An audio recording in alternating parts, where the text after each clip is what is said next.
नमस्कार दोस्तों। तो आज हम लोग पद्म पुरस्कार के बारे में विस्तार से चर्चा करेंगे। भारत सरकार ने 77वें गणतंत्र दिवस की पूर्व संध्या पर वर्ष 2026 के पद्म पुरस्कारों का ऐलान कर दिया है। यह भारत के सर्वोच्च नागरिक सम्मानों में से एक है। पद्म पुरस्कार 2026 अगर एक नज़र में देखें तो कुल पुरस्कार 131 हस्तियों को सम्मानित किया गया। पद्म विभूषण दिए गए 5 व्यक्तियों को, पद्म भूषण 13 व्यक्तियों को और पद्म श्री 113 व्यक्तियों को। इसमें महिलाएं रही 19, मरणोपरांत दिया गया 16। जो विदेशी NRI, PIO या OCI है उन्हें दिया गया 6 पुरस्कार। पद्म विभूषण 2026 यह असाधारण और विशिष्ट सेवा के लिए दिया जाता है। तो सबसे पहला पुरस्कार दिया गया है श्री धर्मेंद्र सिंह देओल, मरणोपरांत दिया गया है कला के क्षेत्र में, जो कि महाराष्ट्र से हैं, प्रसिद्ध बॉलीवुड अभिनेता। दूसरा है श्री VS अच्युतानंद, सार्वजनिक मामले केरल, पूर्व केरल मुख्यमंत्री हैं। तीसरा पुरस्कार गया है श्री KT थॉमस, सार्वजनिक मामले केरल, पूर्व सुप्रीम कोर्ट जज रहे हैं। अगला है सुश्री N राजम, कला, उत्तर प्रदेश, प्रसिद्ध वायलिन वादक हैं। श्री P नारायणन, साहित्य और शिक्षा के लिए केरल, वरिष्ठ पत्रकार और लेखक है। पद्म भूषण की बात करें तो 13 हस्तियों को दिया गया। यह उच्च क्रम की विशिष्ट सेवा के लिए दिया जाता है। तो पहला अलका याग्निक, कला, महाराष्ट्र, प्रसिद्ध पार्श्व गायिका हैं। मम्मूटी, कला, केरल, मलयालम अभिनेता हैं। शिबू सोरेन, मरणोपरांत दिया गया इन्हें, सार्वजनिक मामले झारखंड, JMM संस्थापक हैं।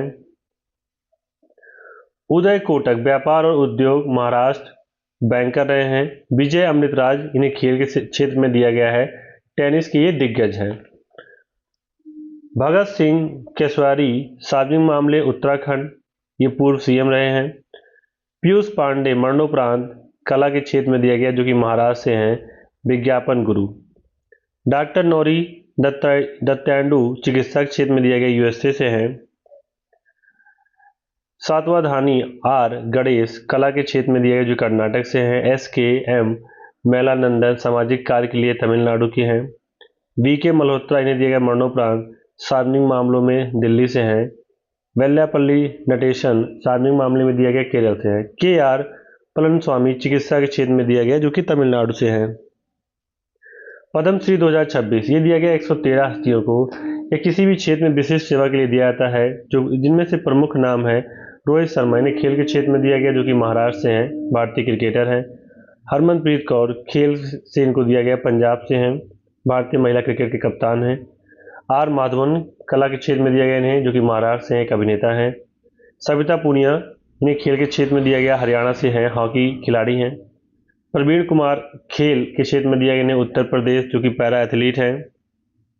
सतीश शाह को मरणोपरांत दिया गया, कला के क्षेत्र में, जो कि महाराष्ट्र से थे, अभिनेता हैं।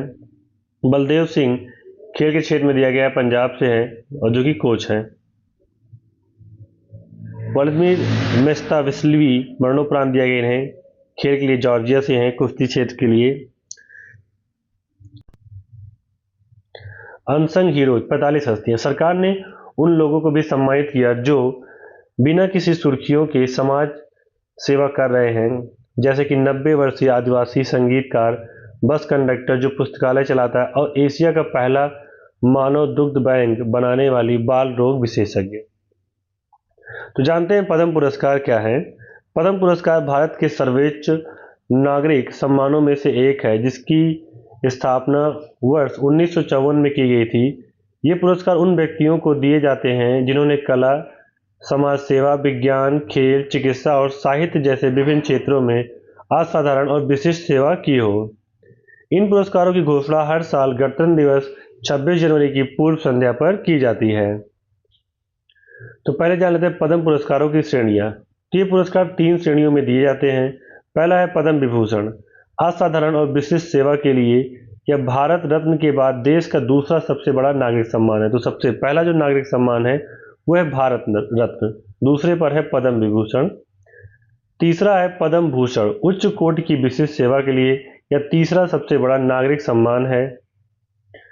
अगला है पद्मश्री, किसी भी क्षेत्र में विशिष्ट सेवा के लिए दिया जाने वाला चौथा सबसे बड़ा नागरिक सम्मान है। पुरस्कार में क्या मिलता है? सम्मान, विजेताओं को राष्ट्रपति के हस्ताक्षर और मुहर वाली एक सनद प्रमाण पत्र और एक पदक अर्थात मेडल दिया जाता है। नगद राशि की बात करें तो इन पुरस्कारों के साथ कोई नगद राशि, पेंशन या आर्थिक लाभ नहीं दिया जाता है। नियम की बात करें तो विजेता अपने नाम के आगे या पीछे पद्मश्री या पद्म भूषण जैसे शब्दों का इस्तेमाल टाइटल या पदवी के रूप में नहीं कर सकता है। पात्रता और चयन प्रक्रिया की बात करें तो जाति, व्यवहार, पद या लिंग के भेदभाव के बिना सभी व्यक्ति इसके पात्र हैं। सरकारी कर्मचारी, डॉक्टरों और वैज्ञानिकों को छोड़कर इन पुरस्कारों के लिए पात्र नहीं होते हैं। नामांकन राष्ट्रीय पुरस्कार पोर्टल के माध्यम से ऑनलाइन प्राप्त किए जाते हैं और एक विशेष समिति विजेताओं का चयन करती थी। तो ये थी पद्म पुरस्कार के बारे में जानकारी। अगर आपको इस ऐसे ही वीडियोस के बारे में जानना है तो हमारे चैनल को लाइक करें, शेयर करें और सब्सक्राइब करें। मिलते हैं अगले वीडियो में। धन्यवाद।